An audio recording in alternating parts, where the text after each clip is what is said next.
La violencia en aquel entonces era una violencia política, por así decirlo, o sea, para conquistar espacios políticos, porque los espacios políticos no se daban en aquel momento, ¿no? Entonces la violencia política en aquel momento se da en dos, quizás digamos, en dos grandes corrientes, ¿verdad? Una que era la confrontación armada propiamente, una guerra interna, toda guerra es violenta, con saldos trágicos, de muertes de uno y otro bando, pero también una violencia, yo diría una violencia terrorista, ¿no? Después de la firma de los acuerdos de paz, los salvadoreños se siguen preocupando por la violencia, solo que esta ya no es la violencia bélica producto de la guerra, sino la violencia que surge en el marco de la paz política.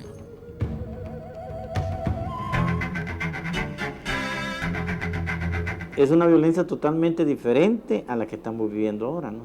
Porque la violencia que estamos viviendo ahora es una violencia no por conquistar espacios políticos, sino que es una violencia organizada, una violencia donde va implícita drogas, va implícito tráfico de armas.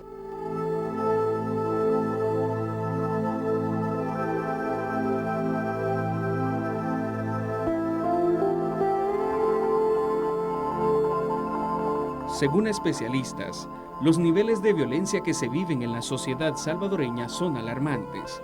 Desde la firma de los acuerdos de paz, han ocurrido alrededor de 50.000 homicidios. Que nuestros peritos están haciendo, solo aquí en San Salvador, levantamientos de 12 cadáveres diarios. Y antes de que se instaurara este plan Super Mano Dura, hacíamos 8, 6.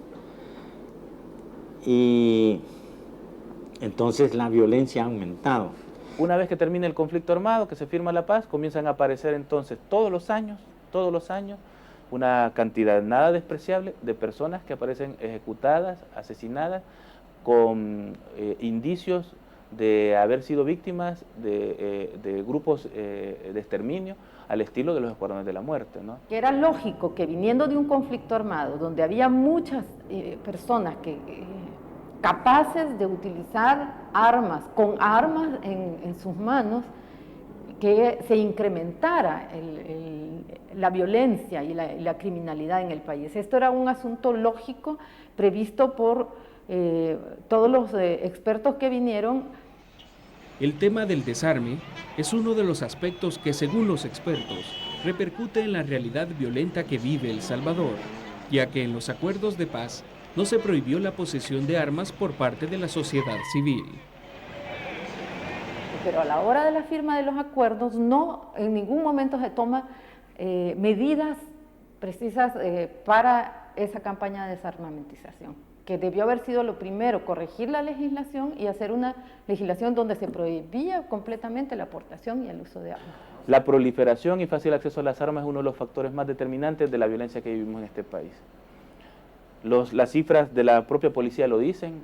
Primero se sostenía que era el 70% de los homicidios que se cometían con armas de fuego. Y ya en los últimos años se ha estado mencionando que es entre el 75 y 80%.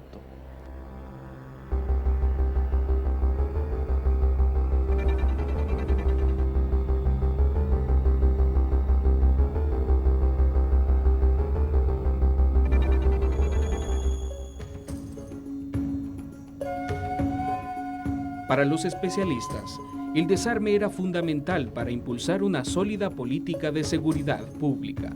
Los acuerdos de paz buscaban una reforma en el sistema de seguridad y defensa que tenía el país.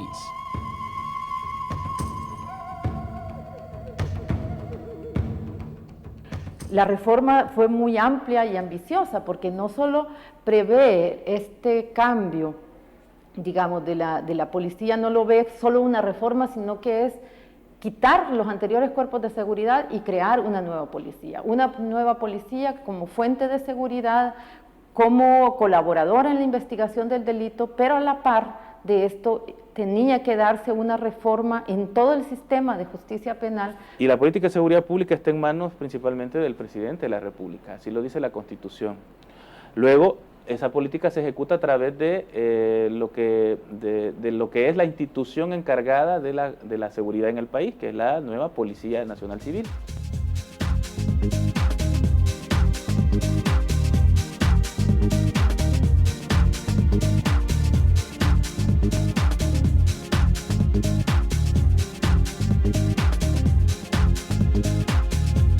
La falta de castigo, la falta de políticas del Estado, ¿verdad?, en materia de seguridad pública, en materia de persecución del delito, en materia de política criminal, en materia penitenciaria, en materia de prevención del delito, ¿verdad?, todo eso concurre para que en el país no se pueda resolver, ¿verdad?, el problema y que al contrario se esté agravando.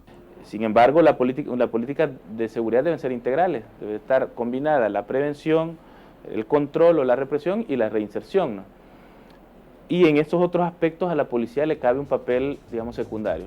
La violencia en el período de posguerra de El Salvador se ha visto caracterizada por la aparición de agrupaciones conocidas como maras, a quienes el gobierno no ha podido erradicar con planes antidelincuenciales.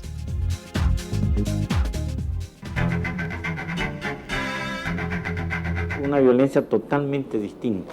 Paradójicamente, se hizo el plan mano dura, el plan super mano dura, y como bien dicen, y es muy cierto que la violencia trae más violencia. A finales de 2005, la Policía Nacional Civil sustituyó a su director Ricardo Meneses por Rodrigo Ávila, quien ya había estado al frente de la institución en 1994 y fue retirado del cargo en 1999 por el presidente Francisco Flores.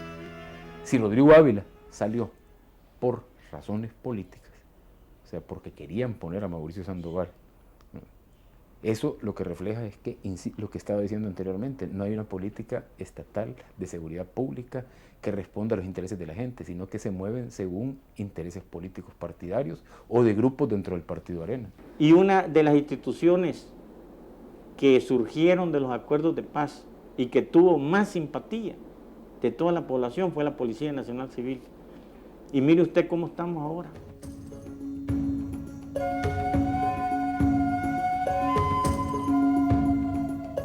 Expertos opinan que los acuerdos de paz firmados en 1992 son el instrumento ideal para comenzar una democracia en el país. Sin embargo, estos no han tenido el apoyo esperado por las partes involucradas en el conflicto. Para mí los acuerdos de paz son los planos arquitectónicos de un nuevo país, de una nueva casa que no se construyó, que se empezó a construir por arriba, ¿verdad? O sea, las dirigencias del FMLN, las dirigencias de Arena y Naciones Unidas. Y no se trabajó abajo. Si no hay piso, no se puede construir una casa. Entonces los acuerdos de paz eran el piso para la construcción de esa casa, de esa nueva casa. Pero ese piso cada vez se deteriora más. La violencia generada en el periodo posguerra de El Salvador ha llevado a que actualmente existan más de 14.000 personas privadas de su libertad y que las condiciones sociales sean similares a las anteriores del conflicto armado.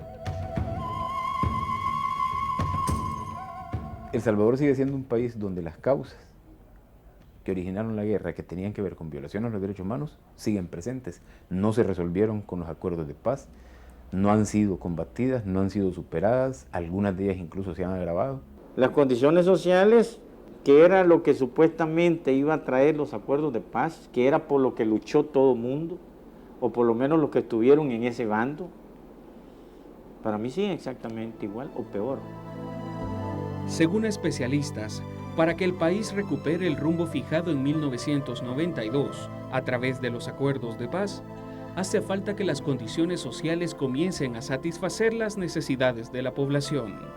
Ya se intentó de todo en este país, todo lo que tiene que ver con una mayor dureza del derecho penal, por ejemplo, ya se intentó. Se han hecho más de 200 reformas al Código Penal, Procesal Penal y Ley Penitenciaria. Nosotros hicimos posible esa firma de los acuerdos de paz. Esos son compromisos de Estado y tenemos todo el derecho a exigir que se cumplan esos acuerdos. Para los especialistas, Las autoridades deben analizar las decisiones que se están tomando en el área de seguridad pública y pensar en estrategias que no respondan a percepciones, sino a problemas reales de violencia que vive la población salvadoreña.